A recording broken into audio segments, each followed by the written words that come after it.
हर हफ्ते आपसे वादा है कि हर हफ्ते आपको एक एक पदाधिकारी का नाम इसी तरीके से मैं आपको देता रहूँगा, क्योंकि ये सिर्फ एक प्रभाग या 5 लोगों या 10 लोगों की बात नहीं है। ये पूरे विधानसभा क्षेत्र के अंदर ऐसे तकरीबन 4000 से 5000 नाम हम लोग ने ऑलरेडी आइडेंटिफाई कर चुके हैं कि किस तरीके से सिर्फ सत्ता में रहने के लिए ये हर एक चुनावी एजेंसी हो, चाहे वो इन्वेस्टिगेटिव एजेंसी हो, चाहे वो कोई भी सरकारी तंत्र हो, उसका इस्तेमाल करके, उसका गलत दुरुपयोग करके अपने आप को सत्ता में रखने के लिए ये लोग किसी भी हद तक जा सकते हैं। अब वो बिल्डिंग 3 माले की है और नाम इनका 4थे माले पे रजिस्टर्ड है, तो ये कमाल सिर्फ भाजपा ही कर सकती है कि जिस बिल्डिंग का नाम भी मैच नहीं हो रहा है, जहाँ पर फ्लोर ही नहीं है, जहाँ पर फ्लैट ही नहीं है, उस फ्लैट के पेपर बनाकर इन्होंने किस तरीके से अपना सिर्फ नाम नहीं बल्कि अपने पत्नी का भी नाम वहाँ पर रजिस्टर करवाया। आपको ये बिल्डिंग का नाम और ये उसके विंग्स दिखाता हूँ मैं आपको। ये दिनेश टैरेस बिल्डिंग है, यहाँ पर इसकी टोटल 6 विंग है। हर एक विंग 3 माले की बिल्डिंग है और इनका नाम रजिस्टर्ड है 4थे माले के ऊपर। आप देख रहे हैं बेधड़क खबरें। नमस्कार, मैं प्रियंका बनिया और आप देख रहे हैं बेधड़क खबरें। दोस्तों, इस वक्त हम मीरा रोड के अस्मिता क्लब में मौजूद है, जहां पर कांग्रेस कमेटी द्वारा एक पत्रकार परिषद रखी गई थी, जिसमें दीपक वागरी जी ने भाजपा के कई ऐसे कार्यकर्ता हैं जिनके फर्जी वोटर आईडीज़ हैं, उनका खुलासा किया है। आइए बात करते हैं उन्हीं से और जानते हैं पूरा मामला क्या है। सर, क्या कहेंगे, पिछले एक कॉन्फ्रेंस में आपने एक फर्जी वोटर आईडी का खुलासा किया था और आज फिर एक बार जो है आपने संजय थोराडे जी, जो कि भाजपा के ही एक कार्यकर्ता और नगर सेवक भी रह चुके हैं, उनके फर्जी वोटर आईडी का खुलासा किया है। क्या है पूरा मामला? देखिए, मैं बताता हूँ आपको। यहाँ पर अगर आप इस फोटो में देखोगे तो महाराष्ट्र राज्य के मुख्यमंत्री और उनके साथ में हमारे यहाँ के नगर सेवक वार्ड क्रमांक 13 के संजय थोराडे जी है। इन्हीं का एक दूसरा फ़ोटो मैं दिखाता हूँ। ये है हमारे शहर के 145 विधानसभा क्षेत्र के आमदार और ये है संजय थोराडे जी। माना जाता है कि ये दोनों बहुत करीबी मित्र हैं। अब ऐसे व्यक्ति का नाम जिस विधानसभा क्षेत्र के अंदर इनका नाम होना चाहिए वो है वार्ड क्रमांक 13 और उवला माझीवाड़ा विधानसभा क्षेत्र, जो सरनाइक जी का होता है। वहाँ पर इनका नाम ऑलरेडी बहुत वर्षों से रजिस्टर्ड था। वहाँ की अगर मैं आपको बिल्डिंग भी दिखाऊँ तो अगर मैं आपको बिल्डिंग दिखाऊंगा तो उस बिल्डिंग का नाम है Rashmi Hetal cooperative housing society limited, जहाँ पर फ्लैट नंबर 203 में संजय थोराडे जी अपने परिवार के साथ में रहते हैं और यहीं पर यादी नंबर 126 में इनका नाम रजिस्टर्ड भी है। ठीक है, यहीं से इन्होंने चुनाव लड़ा था। 2017 में नगर सेवक भी बने थे। मज़े की बात यह है कि इलेक्शन के पहले 2024 का जो विधानसभा का चुनाव हुआ था उसके ठीक पहले संजय थोराडे जी का नाम हमें मिलता है 145 मीरा भाईंदर विधानसभा क्षेत्र के अंदर, जहाँ पर आप अगर देखोगे तो इनका फ्लैट नंबर मेंशन्ड है, वो है 408। संजय थोराडे, उनकी मिसेस का है, उनका भी नाम है यहाँ पर पीछे। ठीक है, अब बिल्डिंग का नाम आप देखोगे तो दिनेश टावर है। Dinesh tower old petrol pump के पास। तो जब मैंने जाके पर्सनली वहाँ पर इंक्वायरी किया तो ओल्ड पेट्रोल पंप के पास सबसे पहले तो दिनेश टावर नाम की कोई बिल्डिंग ही नहीं है। वहाँ पर बिल्डिंग है दिनेश टैरेस।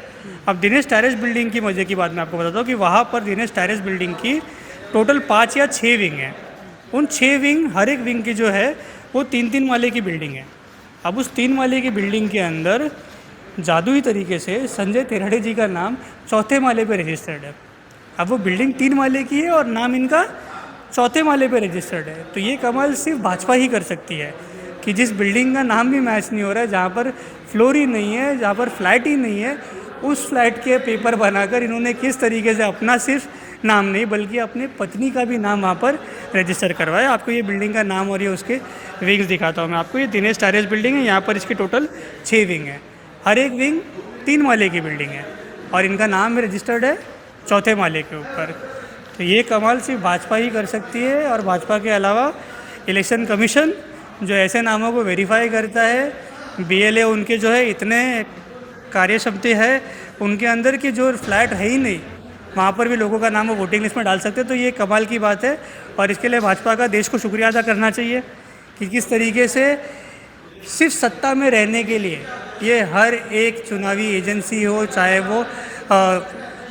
वो इन्वेस्टिगेटिव एजेंसी हो, चाहे वो कोई भी सरकारी तंत्र हो, उसका इस्तेमाल करके, उसका गलत दुरुपयोग करके अपने आप को सत्ता में रखने के लिए ये लोग किसी भी हद तक जा सकते हैं। सर, पहले रविकांत उपाध्याय जी, फिर अब संजय थोराडे, क्या आपको ऐसा नहीं लगता कि अब इलेक्शन पास ही में है, आने वाले दिनों में कांग्रेस कमेटी जो है ऐसे और भी नाम जो है और उजागर करेगी? मैडम, हर हफ्ते आपसे वादा है कि हर हफ्ते आपको एक एक पदाधिकारी का नाम इसी तरीके से मैं आपको देता रहूँगा, क्योंकि ये सिर्फ एक प्रभाग या 5 लोगों या 10 लोगों की बात नहीं है। ये पूरे विधानसभा क्षेत्र के अंदर ऐसे तकरीबन 4000 से 5000 नाम हम लोग ने ऑलरेडी आइडेंटिफाई कर चुके हैं, ठीक है, जिसके अंदर से अब लोगों ने इलेक्शन कमीशन के कुछ जब से मालूम पड़ा कि मीरा भाईंदर के अंदर हम लोग इस तरीके से वोट चोरी का एक हिस्सा पकड़ रहे हैं, तो उन लोगों ने इन लोगों के नाम इलेक्शन कमीशन की वोटर लिस्ट से निकालना शुरू कर दिया है।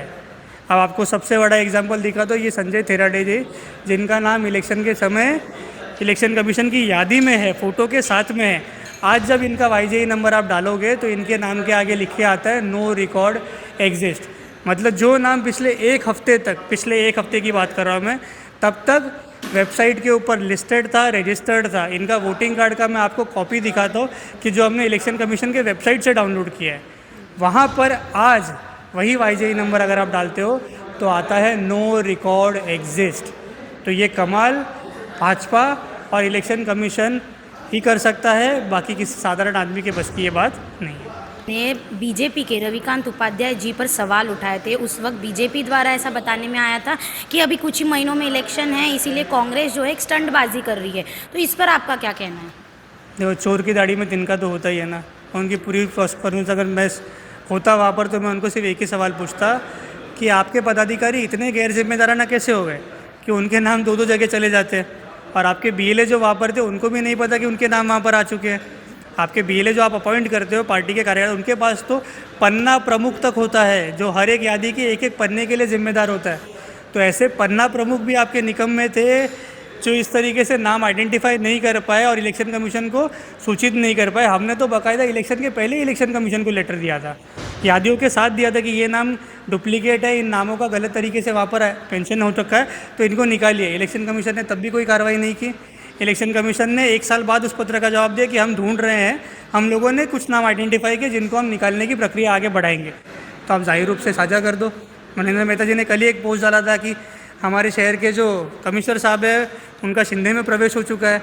अगर भाजपा आपके इलेक्शन कमीशन के अंदर, इलेक्शन कमीशन भाजपा में प्रवेश कर सकता है, यहाँ के आमदार उनके प्रवक्ता बन सकते हैं, तो हमारे कमिश्नर साहब को भी तो हक बनेगा कि वो भी किसी पार्टी का चुनाव कर ले।